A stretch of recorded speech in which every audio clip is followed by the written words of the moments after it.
नमस्कार दोस्तों, कैसे हैं आप सब। मैं आशा करता हूं कि आप लोग स्वस्थ होंगे। आज का हमारा टॉपिक है कि जीआई टैग क्या है। आज हम इसी टॉपिक के बारे में बात करेंगे। इस टॉपिक पर दो बिंदुओं पर देखेंगे।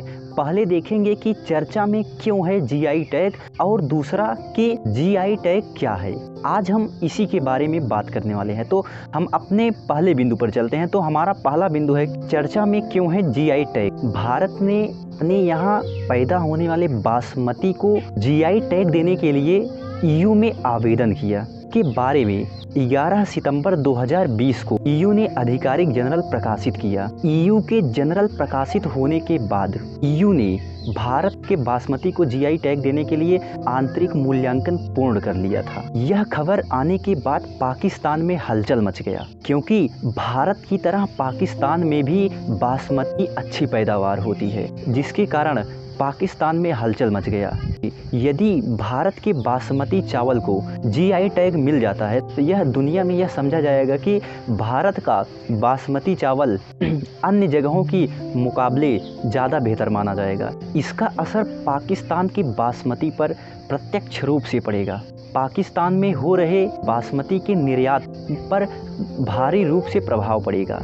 इसको देखते हुए पाकिस्तान ने 5 अक्टूबर 2020 को ऐलान किया कि वह भारत के बासमती चावल को जीआई टैग देने के लिए विरोध करे। 17 दिसंबर 2020 को पाकिस्तान ने ईयू में भारतीय बासमती को जीआई टैग न देने के लिए नोटिस दिया।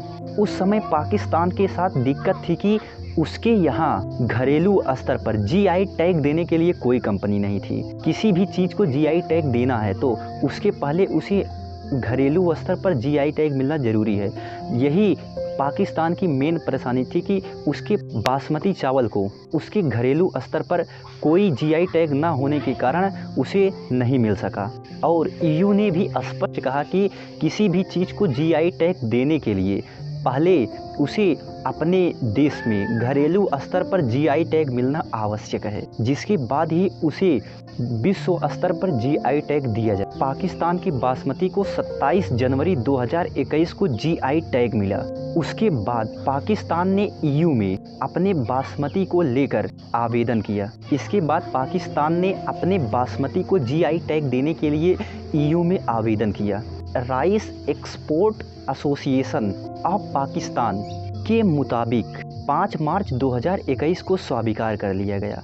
इसी के साथ ईयू के हिसाब से भारत और पाकिस्तान को 6 मई तक इस मामले को आपस में सुलझा लेना था, लेकिन अभी तक यह मामला भारत और पाकिस्तान सुलझा नहीं पाए हैं। जिसके बाद भारत ने फिर से आवेदन किया कि अभी पाकिस्तान और उसके बीच में समझौता नहीं हो पाया है, उसे 3 महीने का और समय दे बासमती को जीआई टैग देने के लिए। इस समय यह बिंदु चर्चा में आया। तो अब हमारा दूसरा बिंदु है कि जीआई टैग क्या है।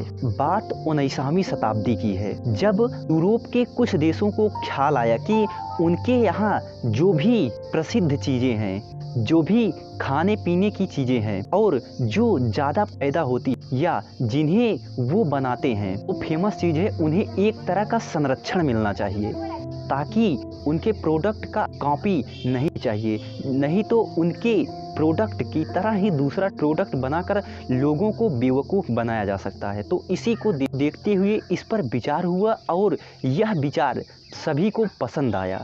20वीं सदी में फ्रांस वह पहला देश था जिसने जीआई टैग देना शुरू किया। इसने सर्वप्रथम अपने यहाँ की फेमस वाइन को जीआई टैग सर्टिफिकेट दिया। यह टैग बताता है कि वस्तु किस देश के किस शहर और किस स्थान से बनी हुई है और कहाँ पैदा हुई है। इस जीआई टैग से देश का नाम जुड़ा होने से स्पष्ट हो जाता है कि जो भी वस्तु होगी या कुछ खाने पीने वाली चीज़ या जो फेमस चीज़ होगी, जिस देश से उसका नाम जुड़ा होगा उसी को सर्वश्रेष्ठ माना जाएगा।